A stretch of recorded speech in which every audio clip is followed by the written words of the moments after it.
하나님의 음성을 들으십시다. 민수기 12장 1절로 3절입니다. 제가 봉독합니다.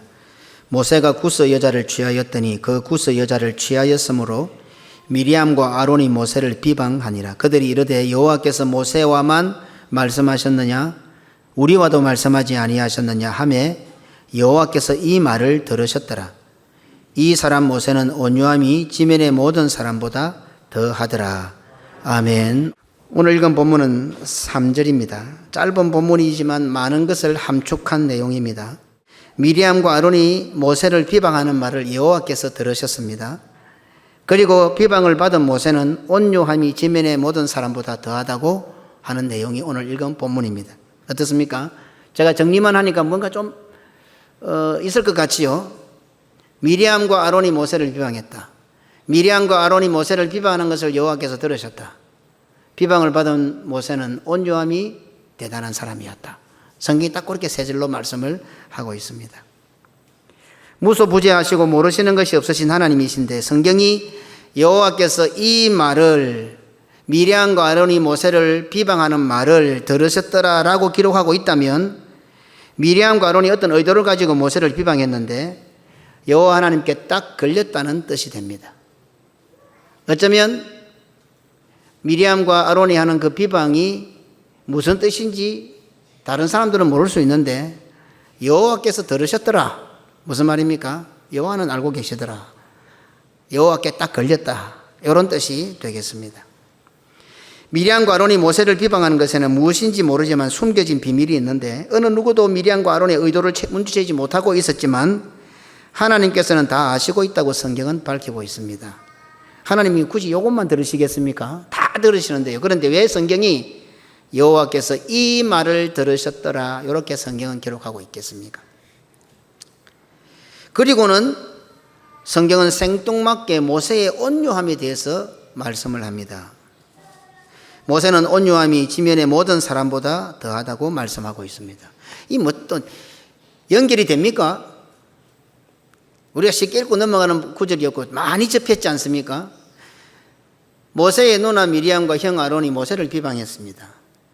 모세를 비방하는 그 말을 여호와께서 들으셨습니다. 모세는 온유한 사람입니다. 이 뭐 앞뒤 말이 맞습니까 지금? 그죠? 이것이 무슨 상황일까요? 성경이 의도하는 이 사건의 진행은 무엇일까요? 무엇인지는 모르지만 누나 미리암과 형 아론이 모세를 비방한 사건이 모세가 온유하지 않고서는 견딜 수 없는 사건이었다는 것을 충분히 이해할 수 있습니다. 성경은 모세의 온유함이 지면의 모든 사람보다 더하더라. 무슨 말입니까? 생뚱맞게 앞에 내용하고 아무 상관이 없을 듯 보이는데 이것을 우리가 해석을 하면은 미리암과 아론이 비방했던 그 사건을 그 일을 이겨내기 위해서는 모세가 온유하지 않으면 도무지 못 이기는 거예요. 다시 말해서 좀 더 쉽게 표현하면 모세는 누나와 형에 대해서 누나와 형이 하는 비방에 대해서 끝까지 참았다라고도 볼 수가 있습니다.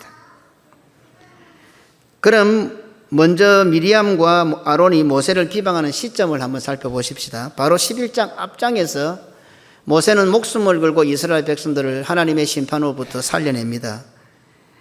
그 모세를 위하여 하나님께서는 70명의 장로 지도자들을 세워서 이스라엘을 지도하는 일에 모세가 져야 할 짐을 함께 담당하도록 하셨습니다. 그리고는 이어서 바로 성경의 기록상 다음으로 발생한 사건이 바로 미리암과 아론이 모세를 비방하는 사건입니다. 바로 앞에서 하나님께서 70명의 지도자 장로들을 세워서 이제 모세야 니만 짐 지지 마라. 네가 모세를 이스라엘 백성들을 인도하는데 여러 가지 부담과 짐이 있을 때에 이 70명의 장로들 70명의 지도자들이 너와 함께 짐을 지게 해줄게.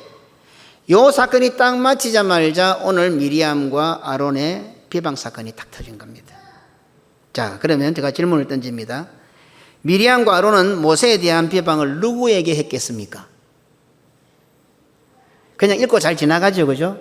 미리암과 아론이 모세를 비방하였더라 했는데 그러면 도대체 미리암과 아론은 자기 동생 모세에 대한 잘못, 쉽게 말하면 구스 여자를 취한 것, 그것이 잘못인지 아닌지는 잘 모르겠습니다만은 어쨌든 비방거리가 되었죠.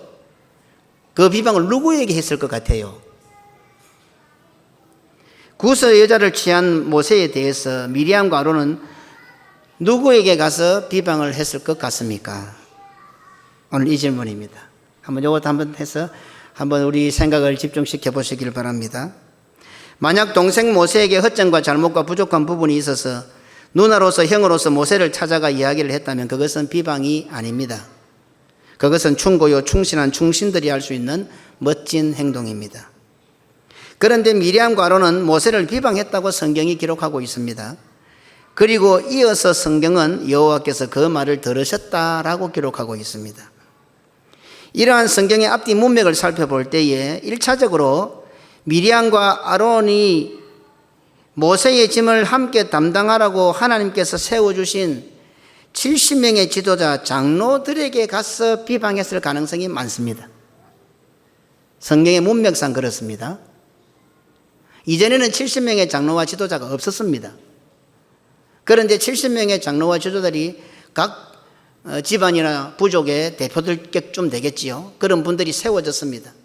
그런데 이 성경의 기록 문맥상을 볼 때에 미리암과 아론은 모세에 대한 비방을 하고 싶은데 이제 비방할 대상들을 찾은 거예요. 유력한 사람들, 백성의 지도자들, 백성의 장로들에게 찾아가서 지금 모세를 비방하는 겁니다. 이 상황을 한번 재미있게 한번 나열해 보십시오. 하나님께서는 모세의 짐을 담당하고 모세의 짐을 대신 져주라고 70명의 장로와 지도자를 세웠는데 미리암과 아론은 그 70명에 가서 모세를 비방하는 거예요. 모세가 구세를 취했다고 지금 험담을 하는 거예요. 미리암과 아론은 소위 말하는 이스라엘의 이론과 정서를 조장하고 충동하고 있습니다. 일반 백성들에게 유언비어를 날조하고 분위기를 조성해도 뭐가 뒤숭생숭할 건 안 같습니까? 별거 아닌데도 뭐 이 말이 쑥 돌면은 무엇이 분위기가 뒤숭생숭할 건데 백성들의 지도자요 장로들에게 모세를 비방했으니 이스라엘을 이끌어가고 있는 모세에게는 얼마나 어렵고 힘든 일이 되지 않았겠습니까? 미리암과 아론은 70명의 지도자 장로들을 무시하지 못할 인물이었을 것입니다. 왜요? 70명의 장로들이 세워지기 전에는 모세 좌우에 항상 미리암과 아론이 있었을 것입니다. 특히 형 아론은 누가 세우신 사람입니까? 하나님께서 모세의 통치를 위해서 세운 인물입니다. 출애굽기 4장 14절로 16절입니다. 여호와께서 모세를 향하여 노하여 이르시되 레위 사람 내 형 아론이 있지 아니하냐? 그가 말 잘하는 것을 내가 아노라. 그가 너를 만나러 나오나니 그가 너를 볼 때에 그의 마음에 기쁨이 있을 것이라. 너는 그에게 말하고 그의 입에 할 말을 주라. 내가 내 입과 그의 입에 함께 있어서 너희들이 행할 일을 가르치리라. 그가 너를 대신하여 백성에게 말할 것이니 그는 내 입을 대신할 것이요 너는 그에게 하나님 같이 되리라. 아멘. 형 아론은 이스라엘 백성들에게 있어서 모세의 입이었고 모세의 대변자였고 다른 말로 모세와 같은 인물이었습니다. 아론이 모세를 대신할 정도로 이스라엘 백성들에게 영향력을 행사할 수 있는 조건은 비록 모세가 동생이지만 아론은 모세를 하나님처럼 여겨야만 하는 조건이 달려 있습니다. 누가 세우신 조건입니까? 하나님께서 세우신 조건입니다. 동생이잖아요. 그리고 모세가 할 일을 대신해 주잖아요. 그럼에도 불구하고 하나님께서는 아론이 이스라엘 백성에게 이와 같은 영향력을 행사하려고 하면 아론 너는 동생 모세를 하나님처럼 여겨야 한다. 하나님께서 기준을 딱 세워놓았습니다. 자, 그러면 모세가 가는 길에는 항상 아론이 따라다녔겠죠. 그리고 누나 미리암은 이스라엘 백성들 가운데 있는 수많은 여성들을 돌아보며 여성을 대변하며 아마 모세의 개인적인 뒤치다거리까지 다 해주었을 것입니다. 누나니까요. 왜냐하면 지금 이 사건은 이 제사 조금 있으면 어떻게 됩니까? 구스 여자가 돌아오잖아요. 시보라가 돌아온다고요. 지금은 시보라가 없잖아요. 마누라가 없단 말입니다. 그럴 때는 모든 어떤 일상생활에 필요한 것들을 어쩌면 미리암이 누나, 이전에 그 모세가 바로의 공주에게 이렇게 발견되어 바로의 왕자로 이렇게 자라날 수 있도록 해주었던 믿음의 여인 누나 미리암, 이 미리암 누나가 다 알아서 해주었을 것입니다. 어찌 보면 백성들을 상대로 남자와 관계되는 모든 일들은 아론이 책임을 지고 여자와 관계되는 모든 일들은 미리암이 책임을 졌을 겁니다. 그러니까 이것은 어떻습니까? 70명의 장로와 지도자가 세워지기 전의 일입니다. 그러니까 이스라엘 백성들 가운데 하나님의 기적으로 출애굽을 하고 광야 생활을 하면서 항상 미리암과 아론이 딱 나타나면 어떻습니까? 못 센 거예요, 이 사람들은요. 그러니까 70명의 지도자 장로들조차도 미리암과 아론을 무시할 수가 없는 거예요. 충분히 이해가 되죠, 이제? 예, 제가 설명을 드렸습니다. 이런 미리암과 아론이 새롭게 세워진 이스라엘의 지도자요 장로들에게 찾아가서 모세가 신앙적으로 잘못한 것이 있다고 하면서 모세를 비방했다고 한다면은 그 여파는 어떨 것 같습니까? 이렇게 질문입니다. 거기에다가 미리암과 아론이 모세를 비방한 근거는 또 무엇입니까? 하나님이었습니다. 하나님이었습니다. 내 생각에 이러면 생각은 다를 수도 있죠, 그죠? 그런데 문제는 뭔가 미리암과 아론이 모세를 비방한 그 근거가 70명의 장로와 지도자를 찾아가서 여론을 형성하고 분위기를 조성하고 정서를 만들어가는 그 근거가 하나님이었습니다. 여호와께서 모세와만 말씀하셨느냐 우리와도 말씀하지 아니하셨느냐? 모세만 기도하나? 우리도 기도하는데 이래 되는 거예요. 그러니까 어떻게 했어요? 듣는 사람들은 그래 보니까 이방인 여자를 데리고 오니까 시커먼 여자를 데리고 오니까 뭔가 잘못된 것 같기도 하고 현혹되지 않겠어요? 그 말이 맞는 것 같겠어요? 안 흔들리겠어요? 그런 소리를 들으면 우리 성도들 같으면 어때요? 그래도 아니다. 그래 이렇게 용감하게 말씀하실 분들이 있어요. 교회가 문제가 있으면요 생각보다도 잘 휘둘려요. 성도들이 딱 기준을 바로잡고 있으면 참 쉬운데 여러 가지 이야기를 듣다 보면 자기하고 딱 맞는 게 딱 맞아떨어지면 막 쑥 다 넘어가 버려요. 내 말이 아니다. 하나님께서 하시는 말씀이다. 내가 원하는 것이 아니다. 하나님께서 원하시는 것이다. 내가 싫어하는 것이 아니라 하나님께서 기뻐하시지 않는 것이다. 미리암과 아론으로부터 이런 말을 들은 70명의 장로들의 반응은 어땠을까요? 비방과 건의는 차원이 다릅니다. 건의와 충고, 의견을 제시하는 것은 비방하기 전에 하는 이야기입니다. 이걸 잘 모르는 것 같아요. 사람들이, 성도들도 그렇고. 자기가 비방하면서 건의한다고 생각을 해요. 아닙니다. 비방과 건의는 다릅니다. 그죠? 이렇게 생각이 쉽지요. 그죠? 성도들은 혼자 가서 비방 다 해놓고는 무엇이 교회를 위해서 목사님 위해서 건의했다고 생각 아닙니다. 그건 비방한 겁니다. 이미 하나님께서 딱 듣고 계시는 하나님 앞에 들킬 일들입니다. 어디 숨어서 목사 기회 모르는 데 가서 이야기들 하십니까? 예, 저는 모를 수 있습니다. 하나님은 듣고 계십니다. 그게 교회입니다. 세상하고 다른 데입니다. 비방을 하면서도 하나님의 영광을 위하여 그리스도와 복음과 교회를 위하여 모세와 이스라엘 백성들을 위하여 한다고 하니 70명의 장로들과 대부분의 백성들은 당연히 그런 줄 알고 착각하게 됩니다. 성도들도 정신 차려야 됩니다. 이 말 듣고 훅 저 말 듣고 훅 하지 말고 정신 바짝 차리고 이것이 정말 하나님께서 기뻐하시는 건가? 정말 교회를 위한 것인 건가? 목회하는 목사를 돕는 일일까? 정확하게 기준을 세우세요. 주변의 사람들에게 성도들에게 유언비어를 날조하여 분위기를 뒤숭숭하게 하고 여론을 호도하고 잘못된 정서를 만드는 것이 오늘 성경이 말씀하고 있는 비방입니다. 비방. 그리고 어느 정도 여론이 확산되어 정서가 만들어지면 모세에게 찾아와서 하나님께서 기뻐하시지 않는 일이라고 하면서 이스라엘 백성들의 분위기를 전달하는 것은 이스라엘 백성들을 약속의 땅으로 인도하는 모세에 대한 좋은 말이요 충고가 아니라 대적이요 반역입니다. 비방의 결과는 대적이고 반역입니다. 건의를 하고 싶습니까? 비방하기 전에 해야 됩니다. 충고를 하고 싶습니까? 비방하기 전에 해야 됩니다. 정확하게 말씀드립니다. 이제 저희의 목회도 마지막을 향해 달려가는데 저를 위하고 교회를 위하고 선교를 위하고 복음을 위한 일인 것 같으면 저에게 정식으로 건의를 하십시오. 정식으로 충고를 하십시오. 언제든지 문은 열려 있습니다. 비방하고 나서 오지 마십시오. 비방하고 오는 것은 그것은요 최후 통첩이고 대적을 하겠다는 반역하겠다는 선전포고와 같은 것입니다. 쉽지요? 제가 설명드렸습니다. 언제 분명하게 오늘 성경을 근거로 해서 오늘 미리암과 아론이 비방했다는 것은 단순하게 지적한 정도가 아닙니다. 당연히 반역으로 나아가고 대적으로 나아갑니다. 장로님들이 있는 일들도 여러분들이 비방은 하지 마세요. 건의를 하세요. 찾아가서 충고하고 의논하세요. 예. 성도들이 이 구분을 잘 못하는 것 같아요.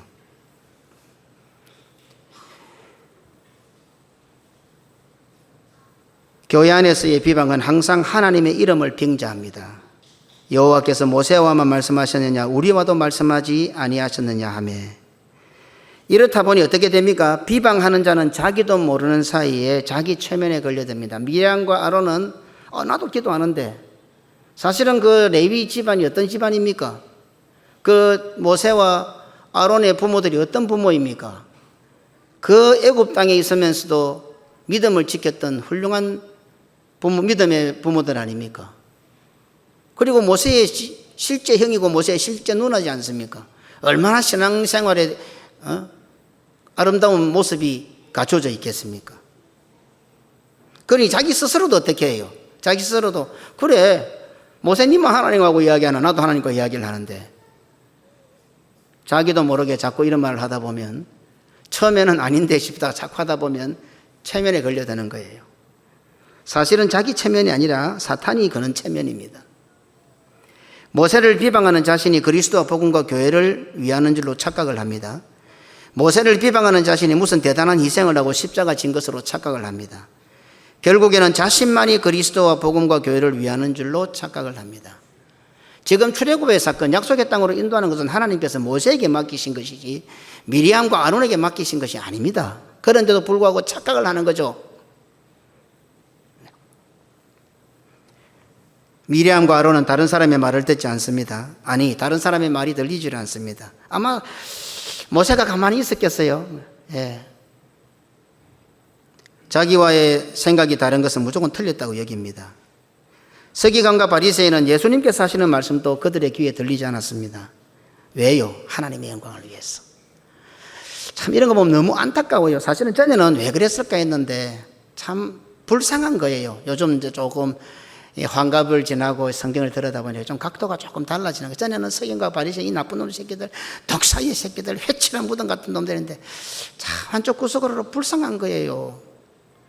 자기들은 자기들 때로 하나님의 뜻을 지키고 말씀을 지키고 하나님의 말씀을 맡은 서기관들로서 자부심을 갖고 하나님의 영광을 위해 살았는데 예수님을 핍박하고 예수님을 잡고 예수님을 죽였단 말이에요. 차라리 예수님을 대적하면서 죽였다는 것은 그거는 뭐 어쩔 수 없지만은 하나님의 영광을 위해서 예수님을 죽인 거예요. 이게 얼마나 불쌍해요. 그들은 죽을 때까지 그런 줄 알고 안 죽었겠습니까? 자기들이 하나님을 대적한다고 생각했겠습니까? 하나님의 말씀을 대적한다고 생각했겠습니까? 내가 사도 바울을 죽이기 전에는 물도 마시지 않겠다. 얼마나 목숨을 걸고요. 왜? 하나님의 영광을 위해서, 말씀을 지키기 위해서, 예수를 죽이리라, 사도 바울을 죽이리라. 참 요즘 들어서 그들을 보면 참 불쌍한 거예요. 마음이 너무 안 됐어요. 이 뭘 어떻게 설명해야 돼? 상식이 다른 건가? 네, 상식이 다른. 코먼 센스는 달라서는 안 되는데 이 신앙의 상식이 다른 건가? 아예 상식 자체가 다른 건가? 참 불쌍한 거예요. 사도 바울처럼 회심하여 바른 길을 걷게 된다면 얼마나 좋을 건데 그런 사람은 몇이 안 되거든요. 결국 서기관과 바리새인은 끝까지 오늘날 2000년이 지난 오늘날까지 그들은 예수님에게 대적한 자들이요 반역하였던 자들이요 예수님을 잡고 십자가에 못 박아 죽인 자들로 낙인이 찍혀 있지 않습니까? 그런데 그들이 어떻게 살았습니까? 말씀대로 살았어요. 율법대로 살았어요. 내가 다 지켰습니다 이러잖아요. 젊은 청년이 와서 예수님께서 이렇게 해라 저렇게 해라 저렇게, 예수님 나는 다 지켰습니다. 그거 다 지키려면 얼마나 힘들겠어요. 그런데 결국에 됐습니까?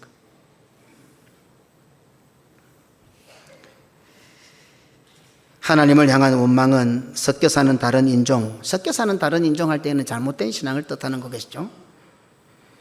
다른 인종을 통하여 받은 미혹으로 나타납니다.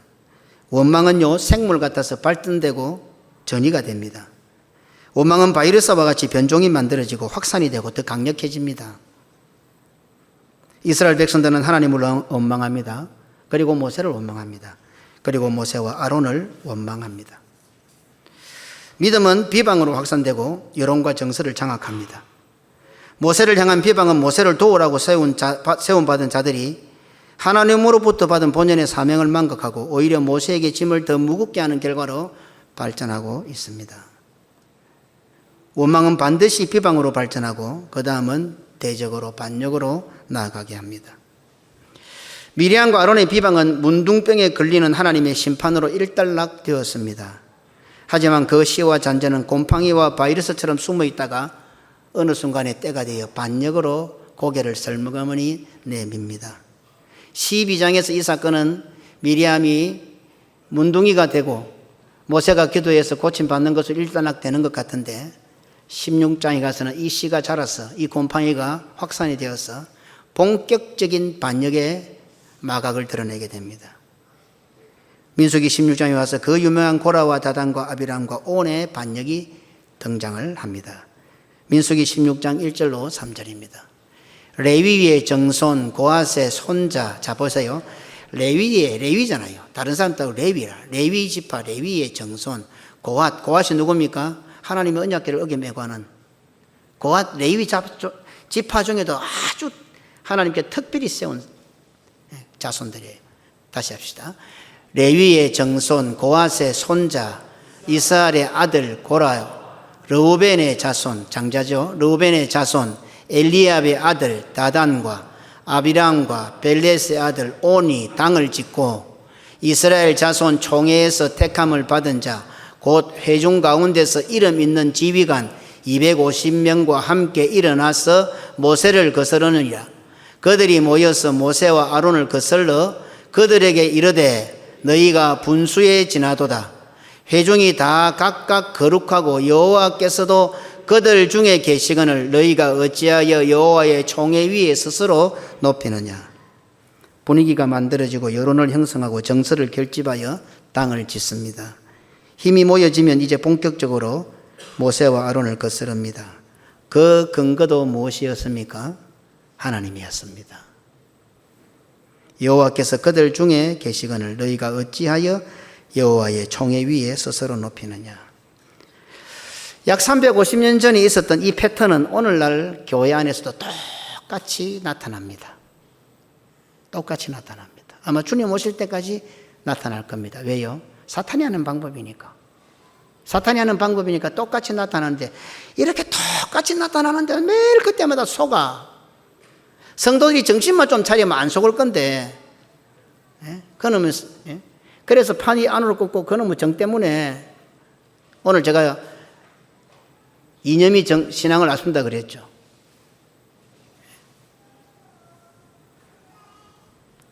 사탄이 하는 이 패턴은 늘 똑같아요. 앞으로 우리 자손들, 우리의 손자들 사는 세상에 가도 주님 오실 때까지 똑같을 겁니다. 왜?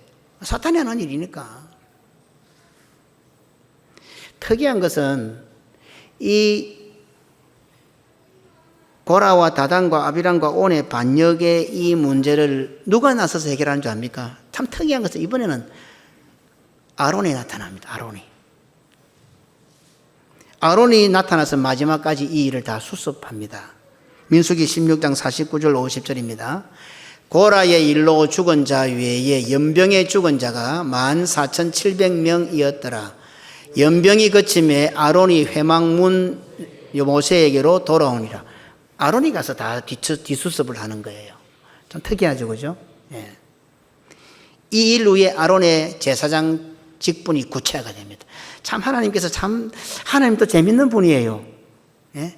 이런 표현이 어떤지 모르겠지만 자기의 목숨을 걸고 이스라엘 백성들을 하나님의 심판으로 구원해 놓으니까 하나님께서 70명의 장로를 세워서 이제 모세야 네 혼자 짐지지 마라.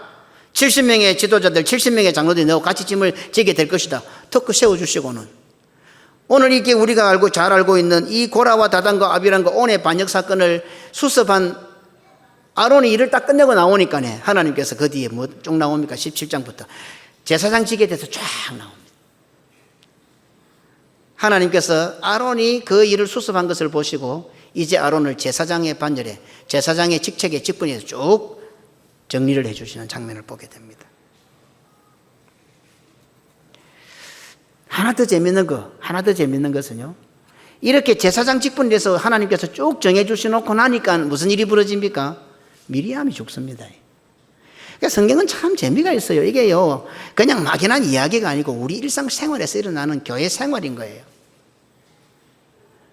고라와 다단과 아비람과 온이 반역을 일으켜서 얼마나 많은 사람이 죽습니까? 하나님의 심판으로. 그런데 그 뒤치다거리를 아론이 딱 하고 오니까네, 어떻게 해요? 하나님께서 아론에게 제사장직에 대한 분명한 것을 다 이제 말씀하십니다. 그리고는 하시고 나서는 어때요? 미리암이 딱 죽어요. 이러한 장면도 하나님의 나라인 교회가 나아가는 길에 매우 중요한 의미를 던져줍니다. 제사장의 직분이 구체화되고 나니까 미리암이 죽었다라고 성경은 기록하고 있습니다. 기록 안 해도 되잖아요. 그런데 왜 제사장직에 대한 사명, 그 직분에 대한 의미가 딱 끝나고 나니까 성경은 바로 이어서 미리암이 죽었다고 기록을 왜 합니까? 의미가 있겠다는 거죠. 민수기 20장 1절입니다. 첫째 달에 이스라엘 자손 곧 온 회중이 신광야에 이르러 백성이 가데스에 이르더니 미리암이 거기서 죽음에 거기서 장사되니라. 이 가데스는 참 아픈 곳입니다. 다툼의 곳입니다. 머리바에 물사건이 터지는 것인데 이곳에서 미리암이 죽습니다. 자, 요라고 나서 미리암이 딱 죽고 났는데 금방 머리바 나왔잖아요. 가데스가 나왔잖아요. 그래 놓고는 거기에서 또 무슨 사건이 터집니까? 바로 이어서 미리암이 죽자마자 가데스의 다툼의 사건과 머리바의 물사건이 딱 등장합니다. 민수기 20장 10절로 11절. 모세와 아론이 회중을 그 반석 앞에 모으고 모세가 그들에게 이르되 반역한 너희여 들으라. 우리가 너희를 위하여 이 반석에서 물을 내려 하고 모세가 그의 손을 들어 그의 지팡이로 반석을 2번 치니 물이 많이 솟아나오므로 회중과 그들의 짐승이 마시니라. 물이 없다고 불평을 했어요. 이스라엘 백성들이 목마르다고 불평을 한 거예요. 하나님과 모세와 아론에게 불평을 했어요. 그런데 모세의 말을 보십시오. 반역한 너희들아, 이렇게 반역한 너희들아 이렇게 말했어요. 불평이 아니고 원망이 아니었죠. 하나님을 향하여 모세와 아론을 향해서 대적하고 반역한 거죠. 우리가 잘 아는 사건이죠. 반석에서 물이 터져 나오는 사건. 이 사건 때문에 우리가 뭘 잘 알고 있습니까? 누가 약속의 땅에 못 들어갑니까? 아론과 모세가 약속의 땅에 못 들어갑니다. 오늘 저와 우리 장로님들은 이 사건을 아주 중요하게 생각해야 됩니다. 우리가 당회의 사건을 통해서 하나님은 반석에서 물을 내주십니다. 물이 안 난 거 아닙니다. 사실 반석을 명해야 되는데 반석을 치잖아요. 그런 것들을 볼 때에 이거 아주 재밌는 영적인 표현인데 이거 제가 다음에 한번 살펴볼지 모르겠지만 반석은 그리스도를 뜻하죠. 주님은 우리의 반석이라 하시잖아요. 그런데 모세가 지팡이를 들어서 반석을 치잖아요. 예수님을 때린 거예요. 자, 이렇게 생각하면 재밌죠? 예. 오늘 우리 목사와 장로들이 예수님을 때릴 수도 있어요. 그죠? 예. 뭐 이런 것들을 우리가 아름답게 좀 재미있게 성경 공부를 하면 나중에 연구해서 한번 해보도록 하십시오. 어쨌든 간에 하나님의 말씀대로 하지 않고 했는데도 불구하고 어떻게 해요? 반석에서는 물이 나옵니다. 반석에서는 물이 나오고 백성들이 다 짐승들이 다 먹어놓고 해갈하게 되었는데 결과는 어떻습니까? 모세와 아론은 약속의 땅에 들어가지 못합니다. 물론 구원받지 않은 것과는 상관이 없습니다. 그러나 사명에 대해서 어떻게 해요? 심판을 받은 거죠.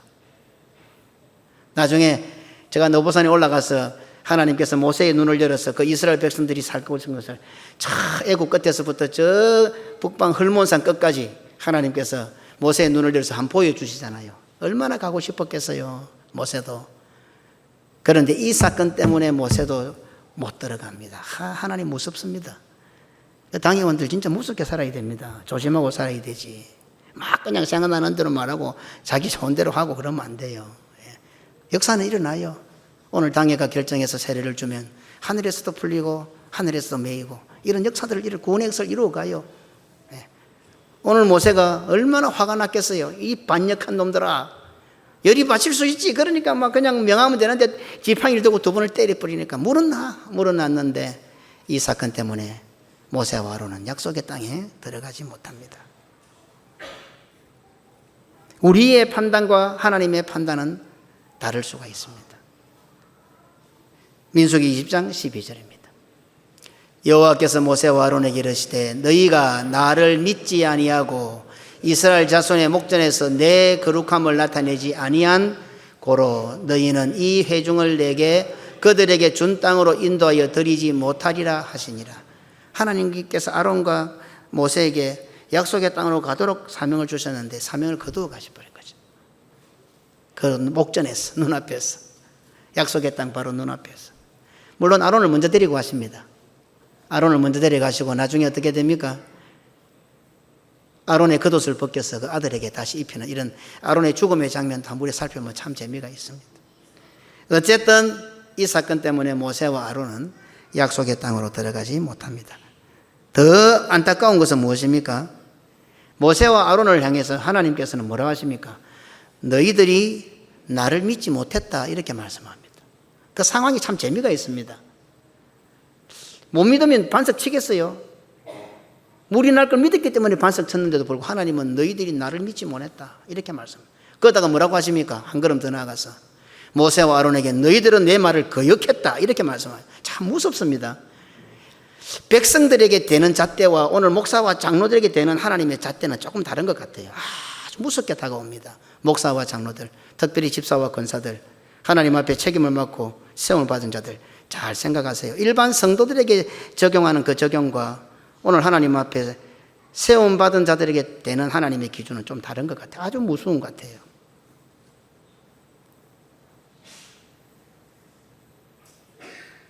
민수기 2장 24절을 보겠습니다. 아론은 그 조상들에게로 돌아가고 내가 이스라엘 자손에게 준 땅에는 들어가지 못하리니 이는 너희가 머리바 물에서 내 말을 거역한 까닭이니라. 왜 이렇게 표현하셨을까요? 상황이 지금 안 보입니까? 다 보이죠? 반석을 내서 명하라고 했는데 모세가 하도 열을 받아갖고 이 반역한 자식들아 내가 반석에서 물을 낼게도 하나님 내시는 다 믿었죠. 다 알고 있었죠. 그래서 지팡이로 두 번 두드린 거예요. 그래서 물이 난 거예요. 그런데 하나님 뭐라 하십니까? 너희들은 나를 믿지 않았고 너희들은 내 말을 거역했다. 그래서 약속의 땅에 못 들어간다. 이렇게 말씀하시는 거예요. 너무 우리의 기준하고 우리의 생각하고 다르죠. 하나님의 판단은 우리의 판단하고 다른 거예요. 하나님의 저울을 나의 저울로 착각해서는 안 됩니다. 참 무섭습니다. 이런 장면들은요. 설교를 교구로 선교하는 우리 고신교회는 이 말씀을 잊어서는 안 됩니다. 특히 저와 장로님들, 집사님들, 권사님들은 이 말씀을 명심하시고 또 명심해야 합니다. 우리는 세계를 교구로 반석에서 물을 내는 위대한 사명을 지금 감당하고 있습니다.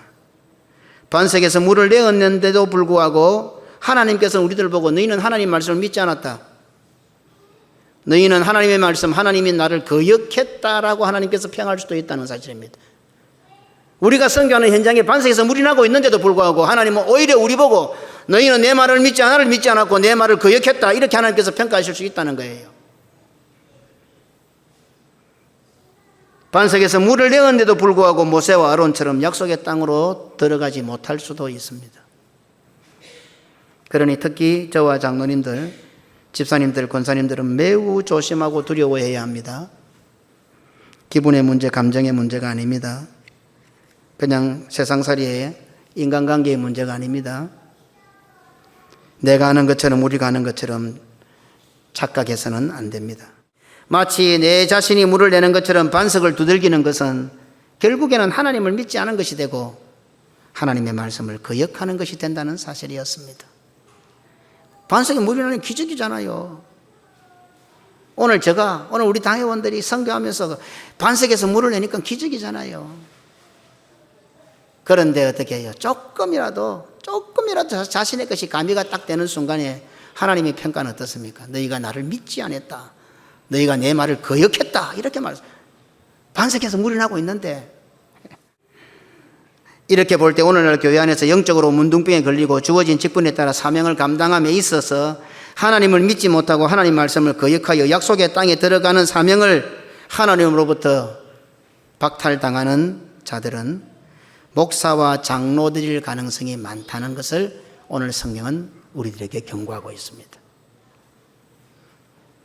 정신 바짝 차려야 합니다. 특히 세계를 교구로 선교하는 우리 고신교회에서는 내가, 나, 내라는 말이 내 입에서 나오지 않도록 조심을 해야 합니다.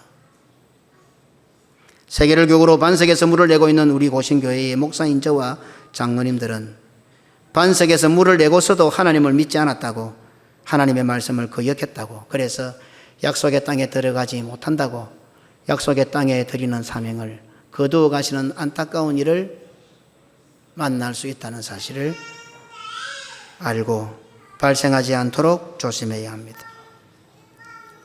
자, 미리암과 아론이 모세를 비방했는데 문둥병에 걸린 사람은 미리암이었습니다.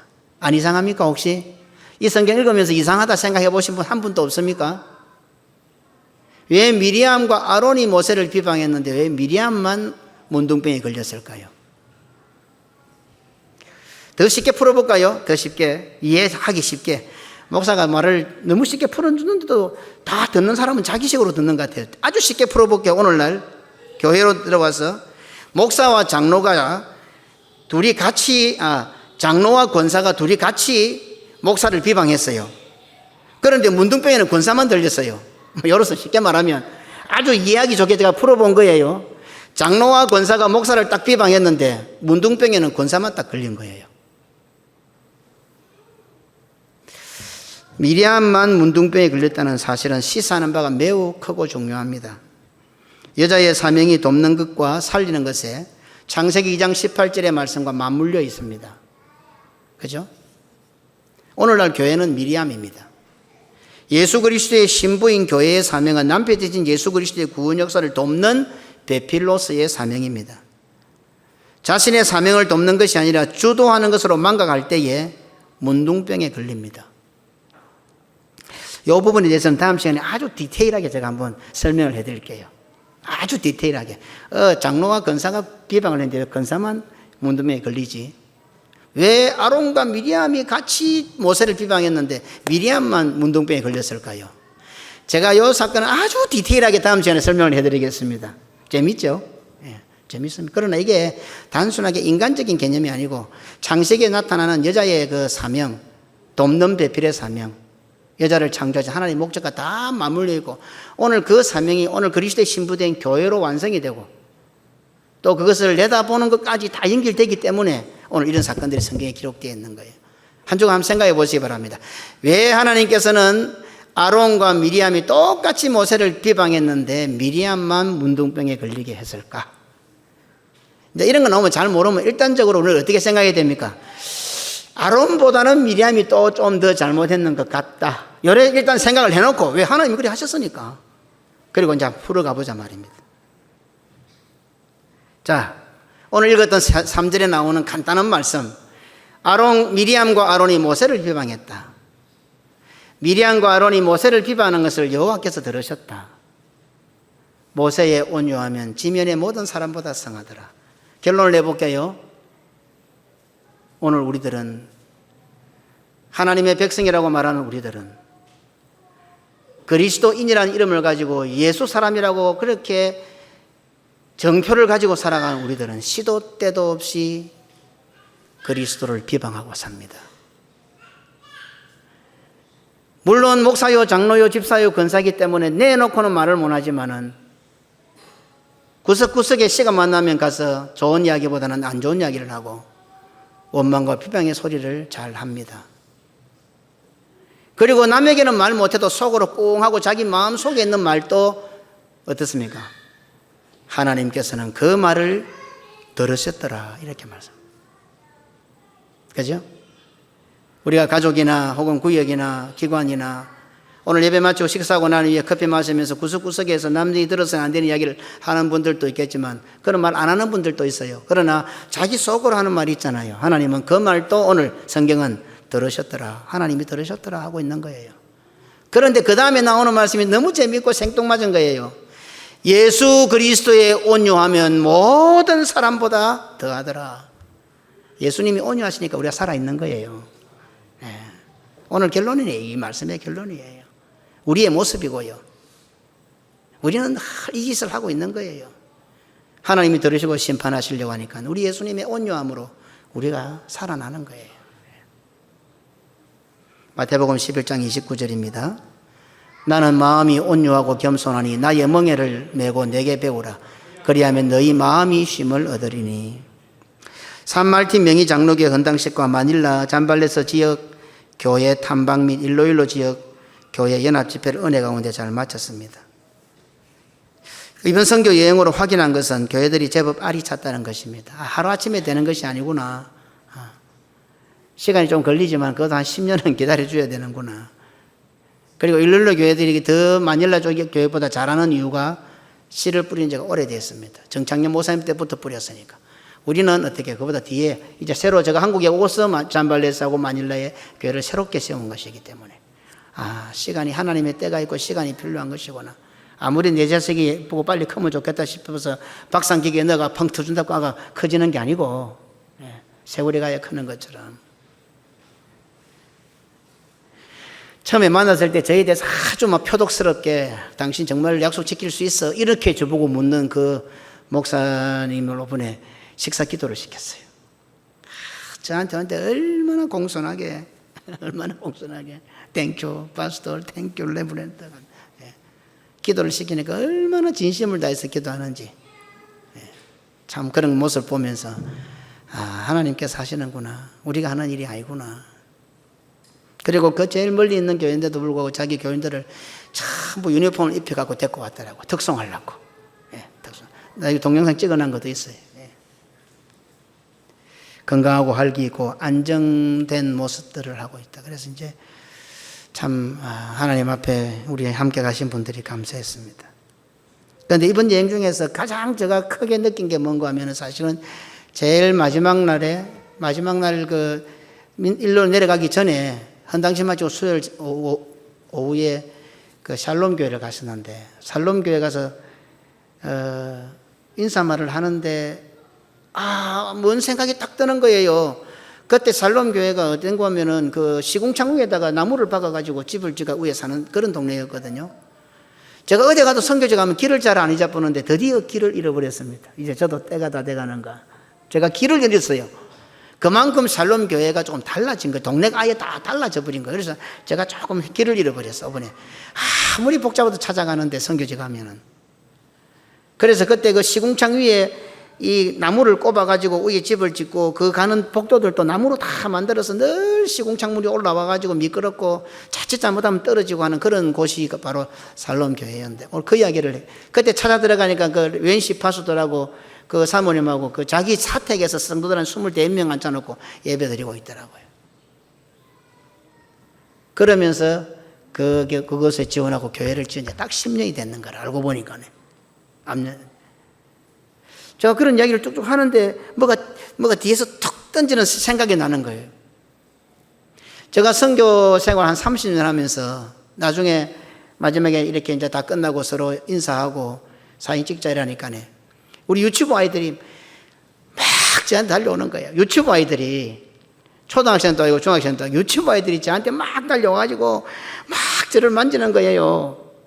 그리고 저한테 막 큰절을 하는 거예요. 저 처음 당해봐서 처음 선교 생활 30년에 유치부 아이들이 막 뛰어와가지고 저를 막 이래 막 어깨도 만지고 다리도 만지고 궁디도 만지고 허리도 만지고 막 저를 만지고 싶어 하는 거예요. 저를 만지고 막 와서 전부 다 손을 뺐더라. 저거 머리에다가 이게 큰절이거든. 그때 제가 느꼈던 점이 뭔가 하면은 우리는 어려운 지역에 교회를 짓고 지금 그 교회가요 어땠는가 하면은 교회가 요만하거든. 요만한데 사택이 없잖아요. 그러면 사택하려고 여기다가 칸막이를 쳐가지고 강대상 뒤에다가 여기다가 한 1m 정도 나오게 해가지고 칸막이를 쳐서 이렇게 강대상을 놓고 그 사택 칸막이 치는 뒤가 사택이에요. 뒤가 사택. 그러니까 강대상에 문을 못 만드니까 밑에다가 요 구멍을 뚫어가지고 목사님 사모님은 아가 너희가 있으니까네 그 뒤에 들어가 자지도 못하고 침대 4개 나가 이정침대 2개 나가지고 딸 하나 아들 서 있는데 뒤에 들어가고 아들이 매일 자기 집에 들어갈 때는 그 강대상 뒤로 개구멍처럼 기 들어갔다 기 나와야 되는 거지. 그래 기 들어가 기 나오고 목사님 사모님은 그냥 교회에서 자고 막 그런 식으로 해서 시작을 한 곳이 바로 그 교회예요. 그런데 지금은 가보니까 3층이 되어가지고 3층이 돼서 그래서 제가 느꼈던 점이 뭔가 하면은 그때는 우리가 어렵고 힘들고 교회 준다고 헌금해야 되고 막 제가 그 교회 진짜 수도 없이 갔거든요.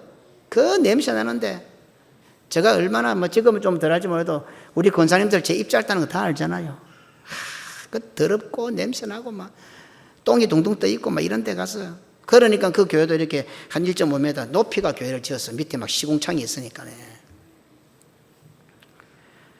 그래서 우리는 그것밖에 안 보여서 어렵다 힘들다 괴롭다 더럽다 막 이래요 힘들었는데 요번에 딱 느꼈던 게 뭔가 하나님이 바로 뒤따라오면서 그 모든 것을 다 이기게 해주시고 복을 나중에 주는 것이 아니라 뒤따라오면서 복을 다 주고 계셨다는 것이 이번에 딱 느낀 느낌.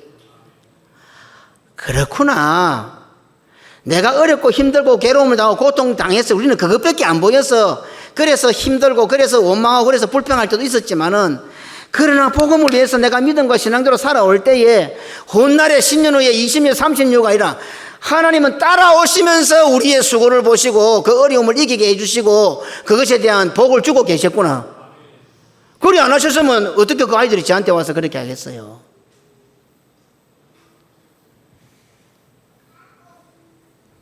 어떤 어려움과 괴로움과 힘든 것들도 결국은 하나님께서 이기게 해주셨고 우리는 어려움과 힘든 그것만 눈에 보였을 뿐인데 하나님은 바로 뒤에 따라오셔가지고 그것에 대한 우리의 땀과 수고에 대한 보상을 다 채워주고 있던 거예요.